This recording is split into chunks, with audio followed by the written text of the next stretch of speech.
દિવસે એટલે નવરાત્રિ ચોથું નોરતું છે આજના દિવસે. તો આ ચોથા નોરતાના દિવસે આપણે બોડિયાવાળા માર્ગવાળા મેરડીમાના દર્શન પણ કરશું. સાથે સાથે આ મંદિર કેટલું જૂનું છે અને સરસ મજાનું દર નવરાત્રિ ડેકોરેશન પણ સરસ મજાનું કરે છે. તો આ ગ્રુપ જોડે પણ વાત કરીશું. આપ જોઈ રહ્યા છો યુટ્યુબ ચેનલ એમજી પ્રાઇમ. તો આ ચેનલ લાઇક અને સબસ્ક્રાઈબ કરવાનું ભૂલતા નહીં. તો અહીંના જે સેવકો છે તેમની જોડે વાત કરીશું. જય માતાજી કાકા. જય માતાજી. તો વાત કરીએ બોડિયાના માર્ગવાળા મેરડીમાં છે, કેટલા સમયથી છે અને તમે આ જે નવરાત્રિ ઉત્સવ મનાવો છો? બોડિયાના માર્ગવાળા મેરડીમાનું મંદિર વર્ષો જૂનું છે, રાજાશાહી વખતનું. અને અહીંયા જે આ ગરબીનું આયોજન છે 20 વર્ષથી છેલ્લા ચાલે છે. અને અહીંના યુવા સેવકો આખું ગ્રુપ છે અમારું, અને સારી એવી સેવા આપે. એ ઉપરાંત નોરતાની અંદર 1500 માણસો અહીં ગરબામાં આવે, રોજ લાણી કરવામાં આવે છે. એ ઉપરાંત અહીંયા દર રવિવારે બટુક ભોજન પણ હોય છે. અને એવું સરસ મજાનું મેરડીમાના મંદિરે બધા ભાવથી કામ કરે છે કે રાજરાજેશ્વરી મેરડી માતા ખૂબ ખુશ થઈ જાય છે. એનો હસતો ચહેરો હોય છે. આવું સરસ આ જૂનું રાજાશાહી વખતનું મેરડીમાનું મંદિર છે. ખૂબ સરસ મજાની જે કાકા વાત કરી કે 20 વર્ષ આ જૂનું મેરડીમાનું મંદિર છે. વર્ષો જૂનું છે, પણ 20 વર્ષથી આ બધું આયોજન થાય છે. અને સૌ યુવાનો છે એ બધું આયોજન કરે છે. અને આ ખરેખર લીંબડીની અંદર આ સરસ મજાનું જે મેરડીમાનું અવશ્ય ને અવશ્ય લીંબડીના લોકોને પણ કહું છું કે આ મેરડીમાના દર્શન કરવા આવજો.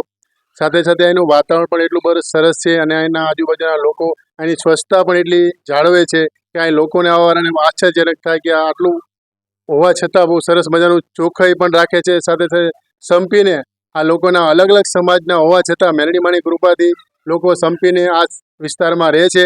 તો એક બીજા ભાઈ જોડે પણ વાત કરીશું. જી સાહેબ, થોડીક તમે વાત કરશો.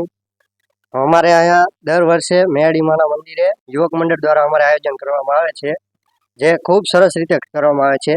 અને દર વર્ષે એને અવનવું આયોજન હોય છે અહીંયા.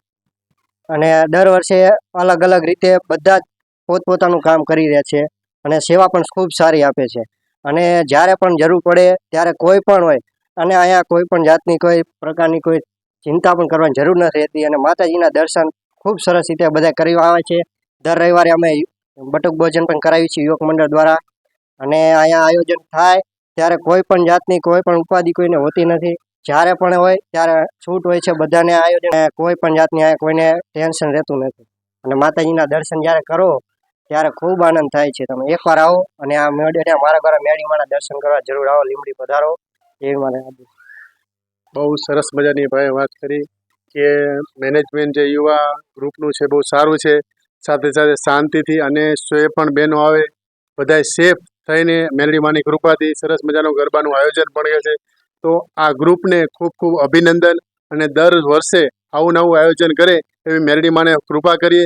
સાથે સાથે આ મેરડીમાને આપણા દેશને માટે પણ પ્રાર્થના કરે કે હે મેરડીમાં, અમારા દેશની અંદર આપના આશીર્વાદ સદાને સદા વહેતા રહે અને અમારા જેટલા દેશના લોકો છે એના સૌના દુઃખ દૂર થાય અને સૌના જીવનમાં મેરડીમાં આનંદ આપે, સૌને સુખ આપે એવી મેરડીમાને પ્રાર્થના કરીએ. અસ્તુ. ભારત માતા કી જય. વંદે માતરમ. આવતા વિડીયોમાં મળીશું. આપ જોઈ રહ્યા છો મારી યુટ્યુબ ચેનલ એમજી પ્રાઇમ. આ ચેનલ લાઇક અને સબસ્ક્રાઈબ કરવાનું ભૂલતા નહીં. અને સાથે સાથે આ જે વિડીયો છે જાજાને જાજા લોકો સાથે શેર કરજો. Thank you. ભારત માતા કી જય. વંદે માતરમ. જય મેરડીમાં.